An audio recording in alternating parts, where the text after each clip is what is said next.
What if I told you that the chaos you see on the downtown streets is more than just a haphazard cluster of despair, where people grasping at their next fix could offer the most profound understanding of human pain and resilience?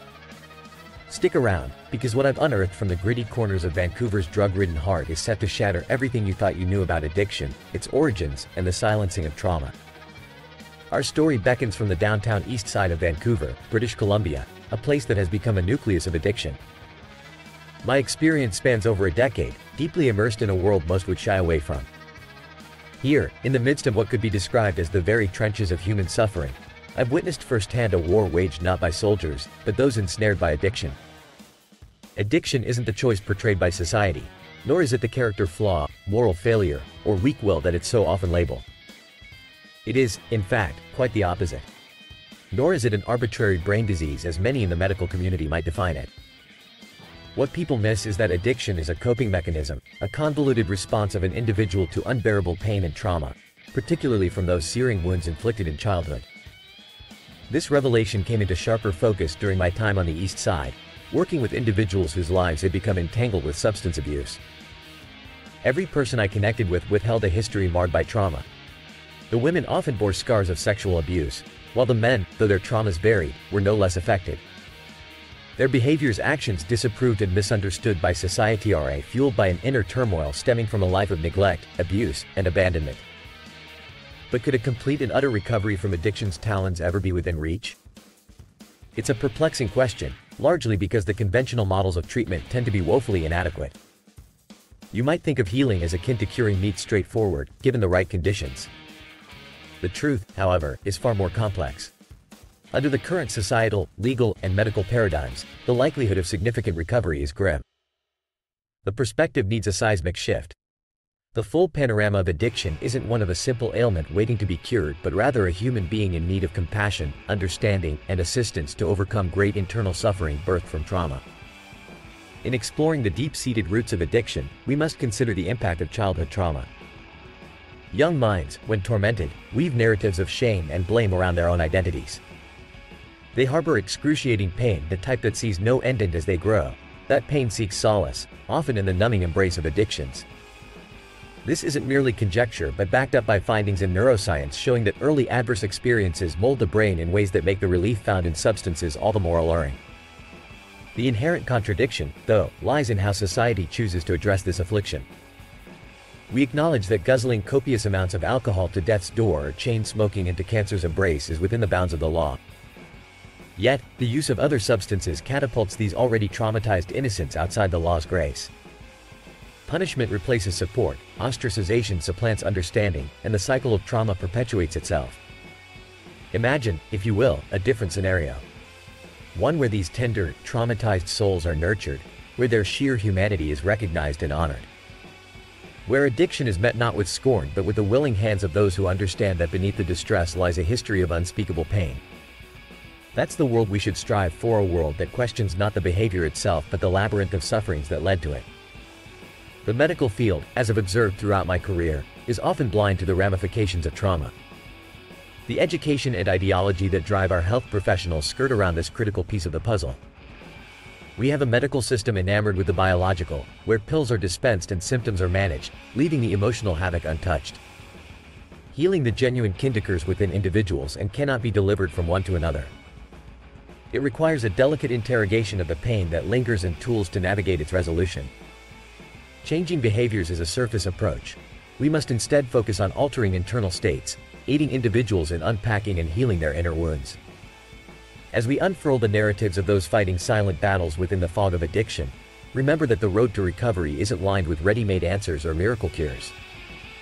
Instead, it demands of us a unison effort to turn our gaze inward, ask hard questions, and embrace the tangled spectrum that is the human experience. In moments of candid introspection, think about where you've seen these hidden battles in your own life or your community. Recognize the vital, transformative power of empathy and understanding in undoing the persistent knots of trauma. As we navigate through the complexities of life's challenges and the urge to find solace sweeps us close to escapist tendencies, let us take a moment to reevaluate.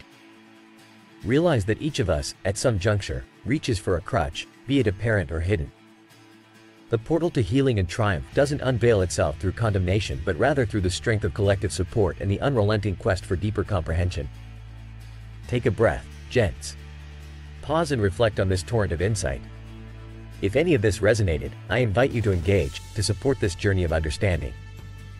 For those of you who feel moved, join the mission, like, subscribe, and ring that notification bell, because together, that's how transformation begins. Let this script serve as more than a narration. Let it be a call to action. Ask yourself what steps you'll take to further awareness, empathy, and healing, not just within but also in your immediate sphere. What impressed you the most, and how will you catalyze that into change? How will you become not just a listener but a bearer of this message? Gentlemen, it's time to dive into the transformative world of habit evolution, where the art of swapping out those detrimental routines for constructive ones isn't just beneficial, it's revolutionary. Consider this. Your habits are essentially a loop, beginning with a trigger and ending with that sweet hit of dopamine as a reward. However, the magic and the mastery lie in altering the middle part, the actual habit. Consider the intriguing example of a man with severe memory loss, whose ingrained habit of visiting a candy store on sunny days remained intact despite his condition. This demonstrates just how deeply habits are etched into our brains, sometimes in areas that transcend conscious thought. Now, let's strategize on ditching bad habits, say, smoking. Upon acknowledging the trigger, maybe stepping outside or feeling stressed, one can replace lighting up with a healthier action that still delivers a reward, like munching on a snack or chewing gum. It's this recalibration that empowers you to retain the reward without the regret. Creativity is key here.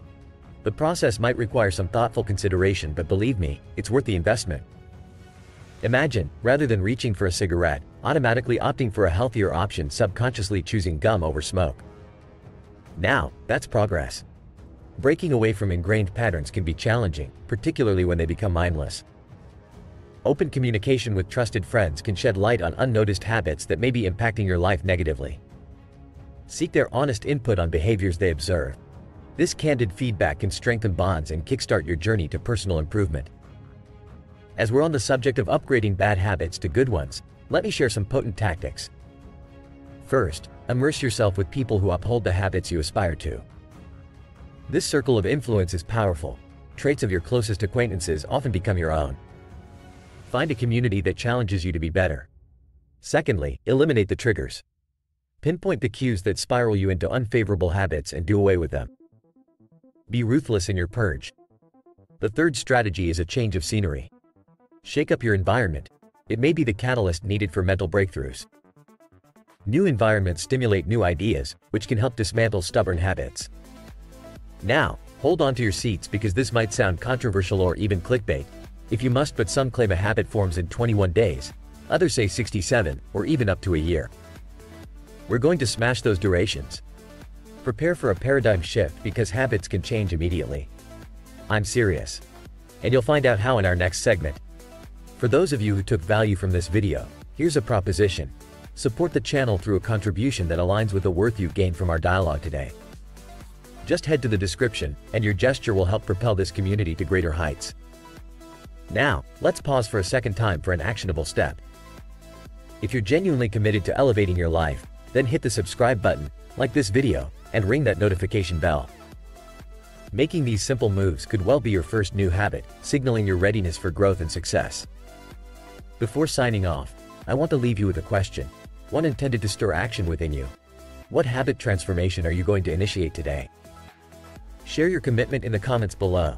Let's hold one another accountable and strive for excellence together. Remember, the journey of personal transformation begins with a single, deliberate step. Let's make those steps count.